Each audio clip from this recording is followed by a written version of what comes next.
Hi, everyone. Welcome back to class. The debate topic of today deals with society, and we're back to COVID theme. So, the motion is this House will drop the zero COVID policy and learn to live with COVID. So, this is going to be very interesting because it deals with Hong Kong most of the time, which is your place where you live, and it's quite relevant to all of your lives. So, well, I don't want to talk much of a history of COVID because everyone knows about it, but COVID 19 started in year 2019 and it went on to year 20, year 2021, and most likely at this moment, it will foreseeably see our lives impacting until at least next year. Now, people have been wearing masks, and wearing a mask has become more like an everyday thing that we have to do. And I know we just have ended our summer vacation, and during the vacation, we used to travel. And if you do travel, you probably are stuck in quarantine for Hong Kong, which is notoriously long, 21 days. And this is the longest in the world. Now, places like Hong Kong has a zero COVID policy. And one will ask, what do you mean by zero COVID policy? It is quite simple.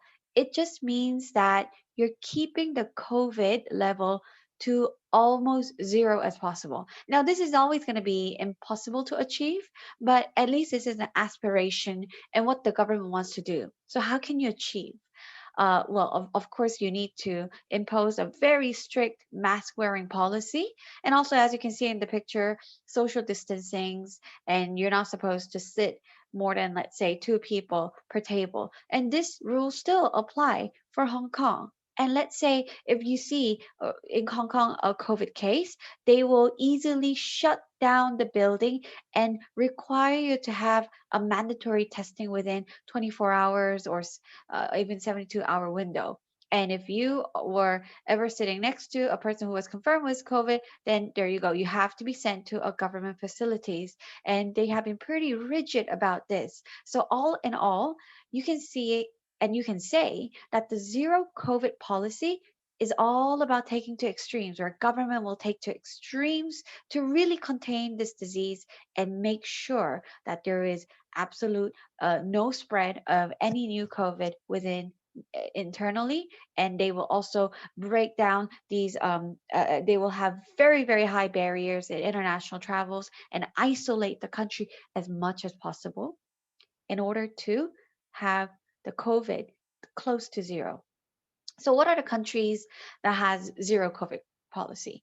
Now, Hong Kong and China are among one of the most famous ones. New Zealand, Australia, and somewhat like places in Asia are all aspiring for zero COVID policy. So as you can see, like for example, as you can see in the left, where in New Zealand, which has zero COVID policy, they will lock down the country for 3 days for one single case. It triggers the whole country to have a shutdown. Australia has been going through a shutdown for almost 200 days. And it seems like it's working because you don't see as much of a COVID case compared to other places in the world. Hong Kong, as I mentioned, also saw one case that was imported from US, and they were quick to respond. And during the summer, they extended the quarantine to 21 days. And it resulted in a lot of people being stuck overseas because they cannot return back to the country.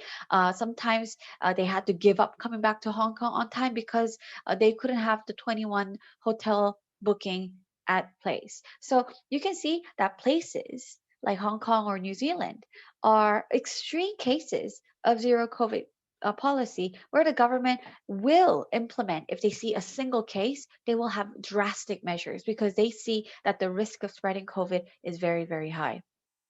Now, we also have the other extreme, of course. As you can see on the right side, you see this is a picture of Europe. And is it pre COVID? No, it's not. It's the summer of 2021. So you can see that people are sitting outdoors, they're enjoying beer, they're traveling around. And places like Europe, they implemented a policy to live with COVID, meaning that, okay, since we have enough people who are vulnerable, now they're vaccinated, we need to move on with our lives. We will open up the shops because we cannot keep them shut down for forever because these people will start losing money. We'll open up schools because we cannot bear to see students not being able to study online anymore. And lastly, they will open up the borders, say, okay, because we need the country's economy to become better, they will open up the borders and let the tourists come in. And of course, there is a trade off. They will see some cases of COVID increasing, sometimes even drastically, like US. But nonetheless, the economy is first, and that's why they decided to move on and live with COVID, like treat COVID like an extreme case of flu. Singapore, which used to have zero COVID policy on the bottom, now they have almost 80% of the population vaccinated. They decided to say, okay, you know what? This is COVID. It's not a pandemic, it's an endemic, meaning we will live with this forever. So therefore, we're going to start opening up to countries that have a good vaccination rate, like Germany and Hong Kong. If you come to Singapore, you're not going to quarantine. So that's the rule now. So Singapore really decided to ditch their extreme zero COVID measures, like Hong Kong, and they decided to open up gradually to the world. So what do you think? We living in Hong Kong has seen this drastic and extreme measures where we see limit in traveling, limit in our lives, and mass testings. And Hong Kong by far has been quite successful in containing this COVID. But can we do this forever? Can we lock down forever? Should we now with vaccination rate almost 60% in Hong Kong, is it time that we should kind of start thinking of opening up? What do you think? Do you think the government should start dropping their strict zero COVID policies? Now, let's look into some arguments. Now, if you're the proposition side, you want to say that, okay, we we admit that COVID is serious, but now with vaccination rate, we need to have a change. Keeping zero COVID will eventually harm everyone because we cannot lock ourselves up in this tiny place forever. Well, first of all, you can say prolonged shutdown hurts our economy. And that's true. A lot of times when there's a shutdown, business owners are unable to make money. You know, how would the restaurant, which are not able to operate, will be able to make money? You're actually asking a sacrifice to the citizens without any expiration date. So you can say that it hurts our economy. People will be left with no jobs. Companies will start to fall unless they're like, like a high tech company. And we cannot keep our taxes to support these failing businesses forever because tax money is not indefinite. You can also say that shutting down has a negative impact to our society. It's not just about economy, but it's about lives. If you're stuck at home all the time or you limit all these gatherings, you're going to start to see negative impacts in your personal lives. People will have psychological impacts and also closing down schools. Yeah, Hong Kong has been closing down school for majority of the year 2020. And in year 2021, most of the government schools will only operate half day. This has brought a huge vacuum in the learning ability of the students. And if we continue like this, then we don't know how much of an impact that students will have in their learning. If you cut the learning time into half, of course, you're not going to expect much from the students to learn. Thirdly, you can say adequate vaccines will ensure safety to our public.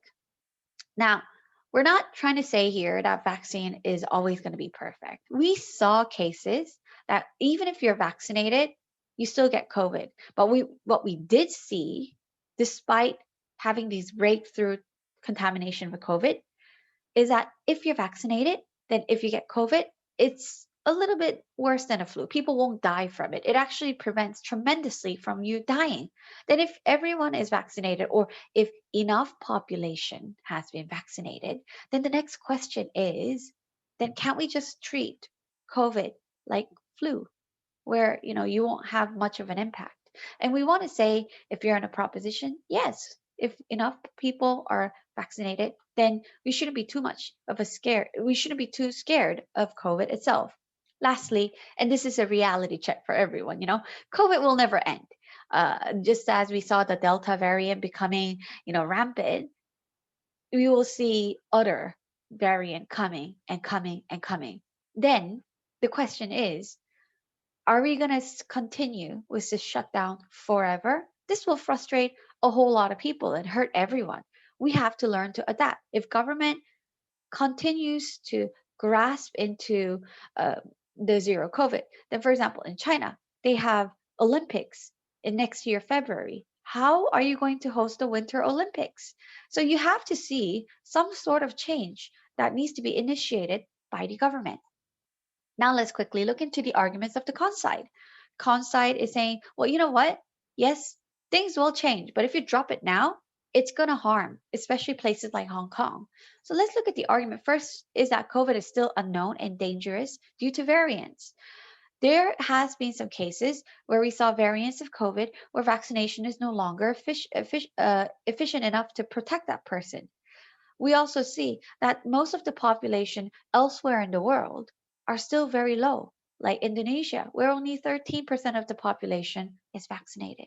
Then we have a problem here because if we start opening up to the world, then it's not just the issue of Hong Kong, but then like all these new variants might actually flow into the city, and this is too dangerous. You can also say the risk of disease spreading in the society is too large. We already paid a huge amount of cost, including the death of people, the huge amount of cost by closing down the restaurant, closing down the schools. And if we see a surge of COVID, then we might actually close down the schools again, and this will be even worse than the status quo of right now. Because at least, restaurants are open. At least schools are operating half day. And we don't want to let go of these precious things that we have accomplished by just dropping our zero COVID policy. And thirdly, you can say vaccination rate is still too low to ensure opening. Let's take Hong Kong, for example. Yes, 60% of the population has taken their first COVID shot. But when we look at the vulnerable population, which is 70 and up, only 10% to 13% of the population has been vaccinated. That means if COVID strikes, then the old people who are the most vulnerable ones are going to be impacted the most. So, a lot of experts in Hong Kong still say that the vaccination rate is far too low. And unless everyone has been vaccinated, it's too dangerous to open up. And lastly, you can say citizens appreciate the safety created by zero COVID policy. Of course, some international travelers or businessmen or people who are foreigners in Hong Kong might be upset because they cannot see their parents, families, members, and so on and so forth. But you have to also know that the large population still appreciate the fact that places like Hong Kong or New Zealand, because of the zero COVID policy, it gives you the sense of safety. At least you're safe in Hong Kong, not elsewhere in the world. Are we going to give this up so easily? And that's a no to most of the people who are living in Hong Kong. So these are the arguments I can think of in the con side. So obviously, this is not really the end. You can see more and think about more of what kind of arguments that you can think of in the pro and con side, and have a read at the readings that I sent you. And until then, I'll see you in the debate. Okay, thank you for listening to my video. Bye bye.